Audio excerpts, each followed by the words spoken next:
तो कार्बनिक अभिक्रियाओं में बनने वाले कुछ महत्वपूर्ण मध्यवर्तियों में से एक है कार्बधनायन।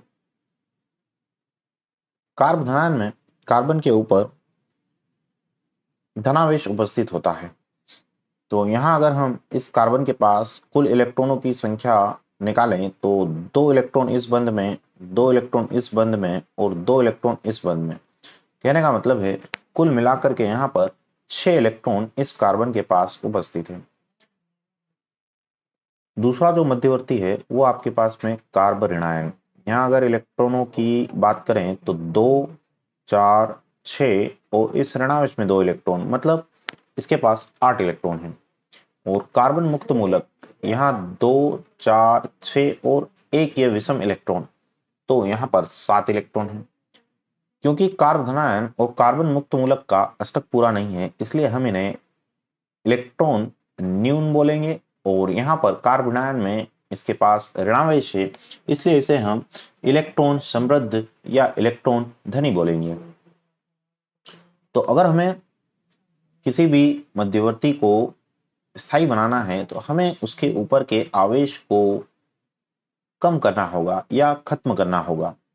तो कार्बनायन कैसे स्थायी बनेगा, इसको हमें इलेक्ट्रॉन देने होंगे। तो इलेक्ट्रॉन अगर इसको मिल जाएंगे, वो कार्बन मुक्त मूलक को भी अगर इलेक्ट्रॉन मिल जाएंगे तो यह इलेक्ट्रॉन न्यून है अभी, अगर हमने इनको इलेक्ट्रॉन दे दिए तो यह स्थायी बन जाएंगे।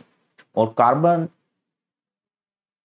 ऋणायन, कार्ब ऋणायन की अगर बात करें तो इसके ऊपर ऋणावेश है, इसे हम उदासीन कैसे बना सकते हैं, इसके ऊपर के नेगेटिव चार्ज को, ऋणावेश को खत्म करके।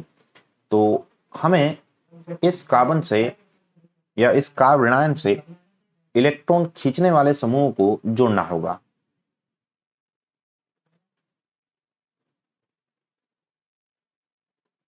जब किसी कार्बनिक अभिक्रिया में स्थायी मध्यवर्ती बनते हैं तो वहां पर जो अभिक्रिया की दर है वो बढ़ जाती है।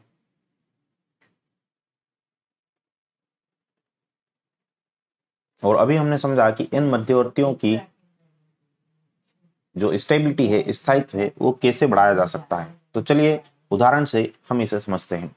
यह 3 कार्बधनायन यहाँ पर दिए हुए हैं, इनमें से सबसे स्थायी कार्बधनायन हमें पहचानना है। तो यहाँ पर एक समूह जुड़ा हुआ है, यहाँ पर CH3 जुड़ा हुआ है ऊपर की तरफ। इसको हम कुछ इस तरह से समझ सकते हैं, कार्बन से 3 हाइड्रोजन जुड़े, क्योंकि कार्बन की विद्युत ऋणात्मकता हाइड्रोजन से ज्यादा है तो इस बंध के इलेक्ट्रॉनों को कार्बन अपनी ओर खींचेगा। तो कार्बन के पास में इलेक्ट्रॉन घनत्व बढ़ जाएगा, तो यह इलेक्ट्रॉन जो है अपने आगे जुड़े हुए परमाणु की तरफ आंशिक रूप से इस सिग्मा बंध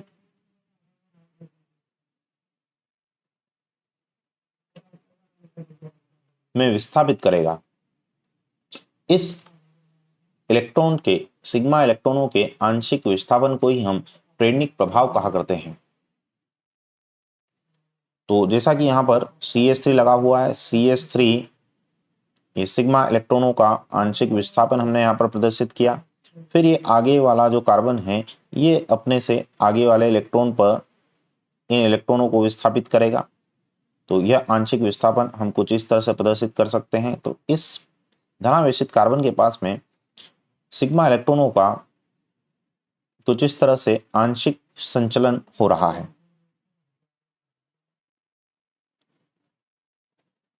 यहां पर हम देखें कि जो CH3 समूह है वह धनावेशित कार्बन के थोड़ा पास में जुड़ा हुआ है।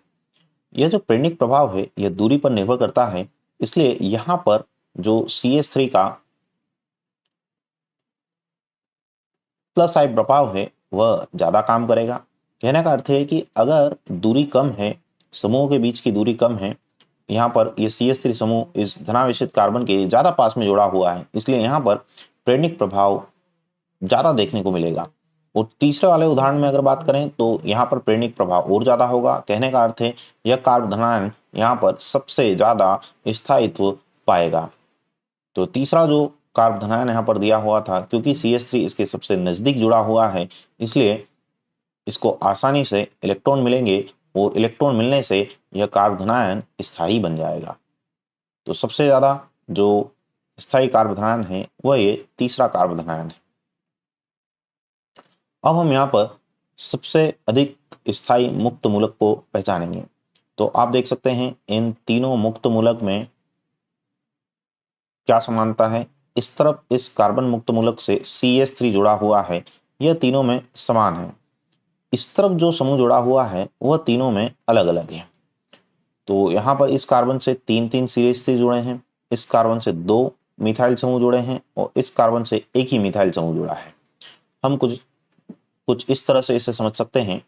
भी हमने समझा था कि CH3 जो है वह इलेक्ट्रॉन दाता समूह है, मतलब इससे इलेक्ट्रॉनों का विस्थापन CH3 से कुछ इस तरह से होगा। CH3 अपने से जुड़े हुए परमाणु पर इन इलेक्ट्रॉनों का आंशिक विस्थापन करेगा। इस कार्बन के ऊपर इलेक्ट्रॉन घनत्व बढ़ेगा तो यह अपने से जुड़े हुए इस कार्बन मुक्त मूलक को इलेक्ट्रॉन आंशिक रूप से स्थानांतरित या विस्थापित करेगा। तो कुछ इस तरह से इस इलेक्ट्रॉन न्यून कार्बन मुक्त मूलक को इलेक्ट्रॉन मिलेंगे, जिससे कि स्थायित्व बढ़ने लगेगा।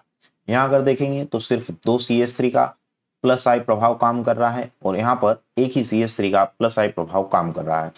तो हमने देखा कि सबसे ज़्यादा जो प्लस आई प्रभाव है यह पहले वाले मुक्त मूलक में है, इसलिए सबसे स्थायी मुक्त मूलक ए वाला हो जाएगा। उसके बाद बी का नंबर आएगा और सबसे कम स्थायी जो है वह सी वाला मुक्त मूलक होगा।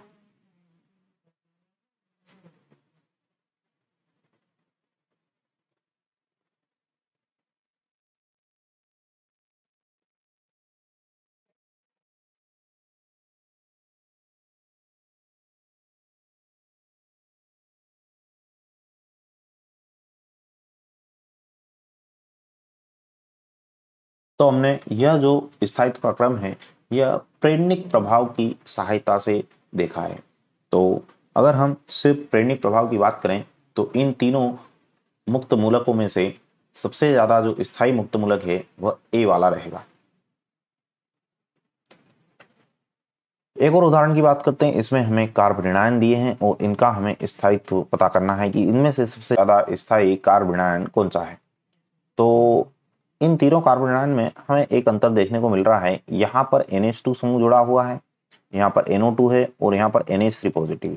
इस तरफ तो सभी में CH3 जुड़ा हुआ है जो कि प्लस आई प्रभाव लगाएगा। तो तीनों में ही CH3 का प्लस आई प्रभाव, लेकिन यहाँ पर NH2 नाइट्रोजन की विद्युत ऋणात्मकता कार्बन से ज़्यादा है, इसलिए यह इलेक्ट्रॉन खींचेगा, मतलब यह माइनस आई प्रभाव प्रदर्शित करेगा। इसी तरह से ये नाइट्रोजन भी खींचेगा और ये नाइट्रोजन भी खींचेगा।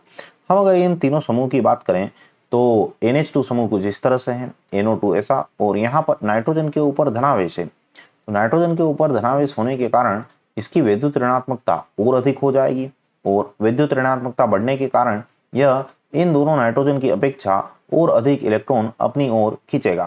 तो क्योंकि NH3 पॉजिटिव का माइनस आई प्रभाव सबसे ज़्यादा हो गया है, इसलिए यह जो C double bond O minus यह जो ऋणायन दिया हुआ है इस ऋणायन को सबसे ज़्यादा स्थायी बना देगा, क्योंकि यहाँ से इलेक्ट्रॉन खींचेगा NH3 पॉजिटिव, तो यहाँ का जो नेगेटिव चार्ज है, ऋणावेश है, वह कम होने लगेगा।